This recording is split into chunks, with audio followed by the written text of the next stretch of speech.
LDF സർക്കാർ മാസം 2000 രൂപയായിരുന്നു പെൻഷനായിട്ട് നൽകിയിരുന്നത്. ഇനി അത് 3000 രൂപയാകുമ്പോൾ വർഷത്തിൽ 16,800 രൂപ. 5 വർഷം കൊണ്ട് ഈ തുക ഏകദേശം 1 ലക്ഷം രൂപയാകും. ഇപ്പോൾ കേരളത്തിൽ വാർദ്ധക്യകാല പെൻഷൻ, വിധവാ പെൻഷൻ, വികലാംഗ പെൻഷൻ, കർഷക തൊഴിലാളി പെൻഷൻ എന്നിവ 2000 രൂപയാണ് ലഭിക്കുന്നത്. UDF അധികാരത്തിൽ വന്നാൽ ഇത് 3000 രൂപയാക്കി വർദ്ധിപ്പിക്കും. കേരളത്തിൽ ഏകദേശം 62 ലക്ഷം പേരാണ് ഈ ആനുകൂല്യങ്ങൾ വാങ്ങുന്നത്. ഇതുകൊണ്ട് ഒരു കുടുംബത്തിന് എന്തു ഗുണം കിട്ടുമെന്ന് നോക്കാം. ഇപ്പോൾ മാസം 1000 രൂപ കിട്ടുന്ന വീട്ടിൽ അധികം 1000 രൂപ കൂടി വരും. അതായത് വർഷം 16,800 രൂപ വരെ അധികമായിട്ട് ലഭിക്കുന്നു. ഇത് 5 വർഷം കൊണ്ട് നോക്കുകയാണെങ്കിൽ 84,000 രൂപയാണ്. ഒരു വയസ്സായ അമ്മയ്ക്ക് മരുന്നിനും ഭക്ഷണത്തിനും ഇത് വലിയൊരു ആശ്വാസമാകും. ഇതിന് സർക്കാരിന് വർഷം 12 കോടി രൂപയിലധികം വേണം. UDF പറയുന്നത് നികുതി വെട്ടിപ്പ് തടഞ്ഞും സർക്കാർ ദൂർത്ത് കുറച്ചും കേന്ദ്രത്തിൽ നിന്ന് കിട്ടാനുള്ള വിഹിതം വാങ്ങിയും ഈ പണം കണ്ടെത്തുമെന്നാണ്. ഇപ്പോൾ പെൻഷൻ വാങ്ങുന്നവർക്ക് പ്രത്യേകം അപേക്ഷ കൊടുക്കേണ്ടതില്ല. 6 മാസത്തിനുള്ളിൽ ഓട്ടോമാറ്റിക്കായി തുക 3000 രൂപ ആകുമെന്നാണ് വാഗ്ദാനം. ഇനി അടുത്തത്, കേരളത്തിലെ 1.7 കോടി സ്ത്രീകൾക്ക് പ്രായഭേദമില്ലാതെ KSRTCയുടെ ഓർഡിനറി ഫാസ്റ്റ് സിറ്റി ബസ്സുകളിൽ ടിക്കറ്റ് വേണ്ട. ഡൽഹി, കർണാടക, തമിഴ്നാട് മോഡലിലാണ് ഇത് നടപ്പിലാക്കുക. ഇനി എങ്ങനെ യാത്ര ചെയ്യാം? എല്ലാ സ്ത്രീകൾക്കും ഒരു പിങ്ക് സ്മാർട്ട് കാർഡ് സൗജന്യമായിട്ട് നൽകും. ആധാർ കാർഡുമായി അക്ഷയ കേന്ദ്രത്തിൽ ചെന്നാൽ മതി. ബസ്സിൽ കയറുമ്പോൾ ഈ കാർഡ് കണ്ടക്ടറെ കാണിച്ചാൽ ടിക്കറ്റ് എടുക്കേണ്ടതില്ല. AC, Volvo, Scania super fast ബസ്സുകളിൽ ഈ ആനുകൂല്യം ലഭിക്കുന്നതല്ല. ദിവസവും ജോലിക്ക് പോകുന്ന ഒരു സ്ത്രീക്ക് മാസം ശരാശരി 1000 മുതൽ 2000 രൂപ വരെ ലാഭിക്കാനായിട്ട് സാധിക്കും. തൊഴിലുറപ്പ് പണിക്ക് പോകുന്ന സ്ത്രീക്ക് വർഷം 12,000 രൂപയിലധികം ലാഭം ലഭിക്കും. കൂടുതൽ സ്ത്രീകൾക്ക് ജോലിക്ക് പോകാൻ ഇതൊരു പ്രോത്സാഹനം നൽകും എന്നതാണ് UDFന്റെ വാദം. ഈ പദ്ധതിക്ക് സർക്കാരിന് വർഷം 1,200 കോടി രൂപ ചെലവ് വരും. ഇപ്പോൾ നിലവിലുള്ള കാരുണ്യ ആരോഗ്യ സുരക്ഷാ പദ്ധതിയിൽ ഒരു കുടുംബത്തിന് വർഷം 5 ലക്ഷം രൂപ വരെയാണ് ചികിത്സാ സഹായം. UDF ഇത് 25 ലക്ഷം രൂപയായി ഉയർത്തും. APL, BPL വ്യത്യാസമില്ലാതെ കേരളത്തിലെ 88 ലക്ഷം കുടുംബങ്ങൾക്കും ഇതിന്റെ ഗുണം ലഭിക്കും. ഇനി എന്തൊക്കെ ചികിത്സ കിട്ടും? ക്യാൻസർ, ഹൃദയ ശസ്ത്രക്രിയ, കിഡ്നി മാറ്റിവെക്കൽ, ലിവർ ട്രാൻസ്പ്ലാന്റ്, വലിയ അപകടങ്ങളുടെ ചികിത്സ എന്നിവയെല്ലാം ഇതിൽ ഉൾപ്പെടും. സർക്കാർ മെഡിക്കൽ കോളേജുകൾക്ക് പുറമെ സർക്കാർ തിരഞ്ഞെടുക്കുന്ന സ്വകാര്യ ആശുപത്രികളിലും ക്യാഷ്ലെസ് ചികിത്സ ലഭിക്കും. ഉദാഹരണത്തിന്, ഒരു സാധാരണ കുടുംബത്തിൽ ഒരാൾക്ക് ഹൃദയ ശസ്ത്രക്രിയ വേണം. 8 ലക്ഷം രൂപ ചെലവ് വരും. ഈ ഒരു ഇൻഷുറൻസ് ഉള്ളത് കൊണ്ട് ആ കുടുംബം 1 രൂപ പോലും മുടക്കേണ്ടി വരില്ല. റേഷൻ കാർഡും ആധാർ കാർഡുമാണ് ഇതിനുള്ള രേഖ. പ്രത്യേകം രജിസ്റ്റർ ചെയ്യേണ്ടതില്ല. ഈ പദ്ധതിക്കായി സർക്കാർ വർഷം 5000 കോടി രൂപ ഇൻഷുറൻസ് കമ്പനിക്ക് പ്രീമിയമായിട്ട് നൽകുന്നു. ഇനി അടുത്തത്, 21 വയസ്സ് മുതൽ 40 വയസ്സ് വരെയുള്ള യുവാക്കൾക്ക് സ്വന്തമായി ബിസിനസ് തുടങ്ങാൻ 5 ലക്ഷം രൂപ വരെ വായ്പ നൽകും. ഇതിന്റെ ഏറ്റവും വലിയ പ്രത്യേകത 1 രൂപ പോലും പലിശയില്ല എന്നതാണ്. ഇനി നിബന്ധനകൾ എന്തൊക്കെയെന്ന് നോക്കാം. 10ാം ക്ലാസ് പാസ്സായാൽ മതി. ഡിഗ്രി നിർബന്ധമില്ല. നിങ്ങൾക്ക് വ്യക്തമായ ഒരു ബിസിനസ് പ്ലാൻ വേണം. ഒരു സർക്കാർ ജീവനക്കാരന്റെ ജാമ്യമോ അല്ലെങ്കിൽ വസ്തുജാമ്യമോ നൽകേണ്ടതായിട്ടുണ്ട്. കുടുംബശ്രീ അംഗങ്ങൾക്ക് 20 പേരടങ്ങുന്ന ഗ്രൂപ്പായി എടുക്കാനായിട്ടും ഗ്രൂപ്പ് ജാമ്യം ആവശ്യമാണ്. ഇനി തിരിച്ചടവ് എങ്ങനെയെന്ന് നോക്കാം. ആദ്യത്തെ 6 മാസം ഒന്നും അടയ്ക്കേണ്ടതില്ല. അതിനുശേഷം 54 മാസം കൊണ്ട്, അതായത് 1.5 വർഷം കൊണ്ട് തിരിച്ചടച്ചാൽ മതി. 5 ലക്ഷം ലോൺ എടുത്താൽ മാസം 9,259 രൂപ അടച്ചാൽ മതി. ബാങ്കിൽ നിന്ന് 12% പലിശയ്ക്ക് ലോൺ എടുത്താൽ മാസം 6,600 രൂപ പലിശ മാത്രം അടയ്ക്കണം. ഇവിടെ ആ ബാധ്യതയില്ല. 5 വർഷം കൊണ്ട് 2 ലക്ഷം പുതിയ സംരംഭകരെ ഉണ്ടാക്കുന്നതാണ് UDFന്റെ ലക്ഷ്യം. ഇനി അടുത്തത്, ഡിഗ്രി, ഡിപ്ലോമ, ITI, പോളിടെക്നിക് തുടങ്ങിയ കോഴ്സുകൾ പഠിക്കുന്ന 18 മുതൽ 25 വയസ്സ് വരെയുള്ള എല്ലാ പെൺകുട്ടികൾക്കും മാസം 1000 രൂപ നേരിട്ട് ബാങ്ക് അക്കൗണ്ടുകളിലേക്ക് നൽകും. എന്തിനാണ് ഈ പദ്ധതി? കേരളത്തിലെ പല പെൺകുട്ടികളും ബസ് കൂലി, പുസ്തകം വാങ്ങാൻ കാശില്ല, ഹോസ്റ്റൽ ഫീസ് കൊടുക്കാൻ പറ്റാത്തത് കൊണ്ട് പഠനം പാതിവഴി നിർത്തുന്നതുണ്ട്.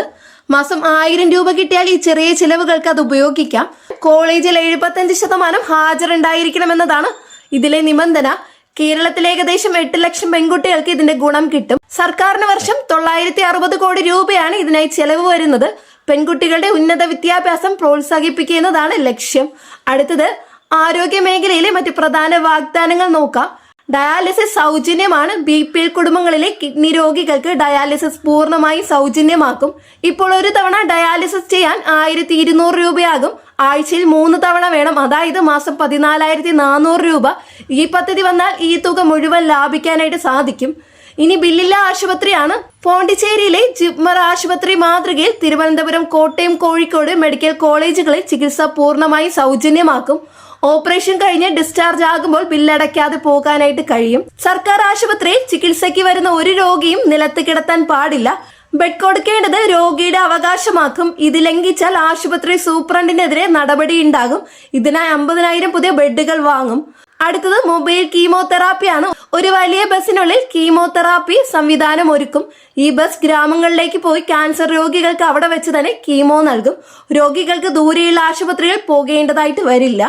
അടുത്തത് കൃഷി മത്സ്യബന്ധനവും സംബന്ധിച്ചിട്ടുള്ളതാണ്. റബ്ബറിന് 300 രൂപ തറവില. ഇപ്പോൾ റബ്ബറിന് കിലോയ്ക്ക് 170 രൂപയാണ് കിട്ടുന്നത്. UDF ഇത് 300 രൂപയാക്കും. കിലോയ്ക്ക് 130 രൂപ ലാഭം ലഭിക്കുന്നു. കേരളത്തിലെ 12 ലക്ഷം റബ്ബർ കർഷകർക്ക് ഇത് വലിയ ആശ്വാസമാകും. സിയാൽ മാതൃകയിൽ കർഷകരുടെ തന്നെ ഒരു കമ്പനി ഉണ്ടാക്കി റബ്ബറിന്റെ വില കർഷകർ തന്നെ നിയന്ത്രിക്കുന്ന സംവിധാനം കൊണ്ടുവരും. ഇതുകൂടാതെ നെല്ലിന് 35 രൂപ, നെല്ലിന്റെ താങ്ങുവില 28.20 രൂപയിൽ നിന്ന് 35 രൂപയാക്കും. ഏറ്റവും പ്രധാനം, നെല്ല് സംഭരിച്ചാൽ 24 മണിക്കൂറിനുള്ളിൽ പണം കർഷകന്റെ ബാങ്ക് അക്കൗണ്ടുകളിലേക്ക് എത്തും. ഇപ്പോഴത്തെ പോലെ സപ്ലൈകോയിൽ മാസങ്ങളോളം കാത്തിരിക്കേണ്ടി വരില്ല. ഇനി പ്രത്യേക കാർഷിക ബഡ്ജറ്റാണ്. ഇന്ത്യയിൽ ആദ്യമായി കേരളത്തിൽ കൃഷിക്ക് മാതൃകയായി പ്രത്യേക ബഡ്ജറ്റ് അവതരിപ്പിക്കുന്നു. എല്ലാ വർഷവും ഫെബ്രുവരി 1 ഇത് അവതരിപ്പിക്കും. ഇനി ഫിഷറീസ് സബ് പ്ലാൻ ആണ്. സംസ്ഥാന ബഡ്ജറ്റിന്റെ 3% മത്സ്യത്തൊഴിലാളികളുടെ ക്ഷേമത്തിന് മാത്രമായിട്ട് മാറ്റിവെക്കും. മിഷൻ സമുദ്ര എന്ന പേരിൽ 600 കിലോമീറ്റർ തീരവും 44 നദികളും ബന്ധിപ്പിച്ച ഒരു വലിയ ബ്ലൂ എക്കണോമിക് പദ്ധതി നടപ്പിലാക്കും. ഇനി തൊഴിലിലും വേതനത്തിലും വന്ന മാറ്റങ്ങൾ നോക്കാം. ആശാ വർക്കർമാരുടെ വേതനം 700 രൂപയാക്കും. ഇപ്പോൾ ആശാ വർക്കർമാർക്ക് ദിവസം 266 രൂപയാണ് കിട്ടുന്നത്. UDF ഇത് 700 രൂപയാക്കി വർദ്ധിപ്പിക്കും. അതായത് മാസം 21,000 രൂപ. കേരളത്തിലെ 26,000 ആശാ വർക്കർമാർക്ക് ഇതിന്റെ ഗുണം ലഭിക്കും. ഇനി ശിവശ്രീ പദ്ധതിയാണ്. കുടുംബശ്രീയുടെ മാതൃകയിൽ യുവാക്കൾക്ക് വേണ്ടിയുള്ള പദ്ധതി. 18 മുതൽ 40 വയസ്സ് വരെയുള്ള 20 യുവാക്കൾ ചേർന്ന് ഒരു ഗ്രൂപ്പ് ഉണ്ടാക്കിയാൽ 5 ലക്ഷം രൂപ വരെ ലോൺ നൽകും. സ്വന്തമായി ചെറിയ സംരംഭങ്ങൾ തുടങ്ങാൻ ഇത് സഹായിക്കുന്നു. അടുത്തത് ജോബ് വാച്ച് ടവർ ആണ്. അതായത് jobwatch.kerala.government.in എന്ന പേരിൽ ഒരു വെബ്സൈറ്റ് സ്റ്റാർട്ട് ചെയ്യും. കേരളത്തിലെ എല്ലാ സർക്കാർ, സ്വകാര്യ, പൊതുമേഖലാ സ്ഥാപനങ്ങളിലെയും ഒഴിവുകൾ ഈ ഒരു വെബ്സൈറ്റിൽ ലഭ്യമാകും. UDF സർക്കാരിന്റെ 2026 പ്രകടന പത്രികയിലെ ഏറ്റവും പ്രധാന വാഗ്ദാനമാണ് എല്ലാ ക്ഷേമ പെൻഷനുകൾക്കും 3,000 രൂപ ആക്കുമെന്നത്. സ്ത്രീ സുരക്ഷാ പെൻഷനും ഇതിൽ ഉൾപ്പെടുന്നു. അതായത് ഇപ്പോൾ 1,000 രൂപ കിട്ടുന്ന ഒരു സ്ത്രീക്ക് ഇനി മുതൽ 3,000 രൂപ ലഭിക്കും.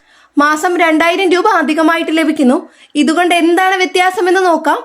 1,000 രൂപ കൊണ്ട് ഒരു മാസത്തെ മരുന്നും ചെറിയ പലവ്യഞ്ജന സാധനങ്ങൾ വാങ്ങാൻ തികയില്ലായിരുന്നു. 3,000 രൂപയാകുമ്പോൾ മരുന്ന്, ഭക്ഷണം, കറണ്ട് ബിൽ, കുട്ടികളുടെ പഠന ആവശ്യങ്ങൾക്ക് കുറച്ച് തുക എന്നിവയ്ക്ക് ഉപയോഗിക്കാം. വർഷത്തിൽ 16,800 രൂപ അധികം ലഭിക്കും. 5 വർഷം കൊണ്ട് 84,000 രൂപയാകുന്നു. UDF സർക്കാർ അധികാരമേറ്റ ശേഷമുള്ള ആദ്യ ബഡ്ജറ്റിൽ തന്നെ ഇതിനുള്ള പണം മാറ്റിവെക്കുമെന്നതാണ് പ്രഖ്യാപനം. പഴയ നിബന്ധനകളിൽ UDF സർക്കാർ 2 വലിയ ഇളവുകൾ കൊണ്ടുവന്നിട്ടുണ്ട്. ഒന്നാമത്തെ ഇളവ് പ്രായപരിധിയാണ്. നേരത്തെ 50 വയസ്സ് കഴിഞ്ഞ അവിവാഹിതരായിട്ടുള്ള സ്ത്രീകൾക്ക് മാത്രമേ ലഭിച്ചിരുന്നുള്ളൂ. ഇപ്പോൾ അത് 45 വയസ്സായി കുറച്ചു. അതായത് 45 വയസ്സ് കഴിഞ്ഞ് വിവാഹം കഴിക്കാത്ത സ്ത്രീകൾക്കും ഇനി അപേക്ഷിക്കാം. രണ്ടാമത്തെ ഇളവ് വരുമാന പരിധിയാണ്. നേരത്തെ കുടുംബത്തിന്റെ വാർഷിക വരുമാനം 1 ലക്ഷം രൂപയിൽ താഴെ ആയിരിക്കണമെന്നായിരുന്നു. UDF ഇത് 2 ലക്ഷം രൂപയായി ഉയർത്തി. അതായത് നിങ്ങളുടെ വീട്ടിൽ ആകെ വരുമാനം 2 ലക്ഷത്തിൽ താഴെയാണെങ്കിൽ നിങ്ങൾക്ക് ഈ പെൻഷൻ അപേക്ഷിക്കാം. ഇനി എല്ലാവർക്കും ഒരു ഡൗട്ട്സ് ഉണ്ടാവും, ഈ പദ്ധതിയിലേക്കുള്ള പണം എവിടെ നിന്ന് വരും? ഈ പദ്ധതികൾക്കെല്ലാം കൂടി സർക്കാരിന് വർഷം ഏകദേശം 50,000 കോടി രൂപ അധികം വേണം. ഇത് വലിയൊരു തുകയാണ്. പറയുന്ന വരുമാന മാർഗങ്ങളൊന്ന് GST, മദ്യനികുതി, ലോട്ടറി നികുതി എന്നിവ കൃത്യമായി പിരിച്ചാൽ 15,000 കോടിയിൽ കൂടുതൽ കിട്ടും. 2, സർക്കാരിന്റെ അനാവശ്യ ചെലവുകളും ധൂർത്തും നിർത്തിയാൽ 5,000 കോടി ലഭിക്കാം. 3, കേന്ദ്ര സർക്കാരിൽ നിന്നും കേരളത്തിന് കിട്ടാനുള്ള GST വിഹിതവും മറ്റ് ഗ്രാന്റുകളുമായി 20,000 കോടി വാങ്ങിയെടുക്കാം. ഇനി നാലാമത്തേത് KIIFB മാതൃകയിൽ വികസന പ്രവർത്തനങ്ങൾക്ക് 10,000 കോടി കടമെടുക്കും. പ്രകടന പത്രിക ഒരു വാഗ്ദാനം മാത്രമാണ്. ഇത് നടപ്പാക്കാൻ ഓരോ വർഷത്തെ ബഡ്ജറ്റിലും ഈ പദ്ധതികൾക്കായി പണം മാറ്റിവെക്കണം. അതുകൊണ്ട് തന്നെ ഈ വാഗ്ദാനങ്ങൾ പാലിക്കുന്നുണ്ടോ എന്ന് പൊതുജനങ്ങൾ തുടർച്ചയായി നിരീക്ഷിക്കേണ്ടത് വളരെ പ്രധാനപ്പെട്ട ഒരു ഇൻഫർമേഷൻ ആണ് ഇന്നത്തെ വീഡിയോയിലൂടെ ഷെയർ ചെയ്തിട്ടുള്ളത്. ഈ ഒരു വീഡിയോ നിങ്ങൾക്ക് ഉപകാരപ്പെട്ടു എന്ന് വിശ്വസിക്കുന്നു. യൂസ്ഫുൾ ആയെങ്കിൽ ഇനിയും ഇതുപോലെ അപ്ഡേറ്റ്സ് കൃത്യമായിട്ട് ലഭിക്കാനായിട്ട് ചാനൽ സബ്സ്ക്രൈബ് ചെയ്യുക. തൊട്ടടുത്ത് കാണുന്ന ബെല്ലൈക്കൺ അമർത്തുക. ഫേസ്ബുക്കിൽ കാണുന്നവർ പേജ് ഫോളോ കൂടി ചെയ്യുക. വീഡിയോയ്ക്ക് ലൈക്ക് ചെയ്ത് സപ്പോർട്ട് തരാം. നെക്സ്റ്റ് ഒരു അപ്ഡേറ്റ്സുമായിട്ട് വീണ്ടും കാണാം. എല്ലാവർക്കും നന്ദി, നമസ്കാരം.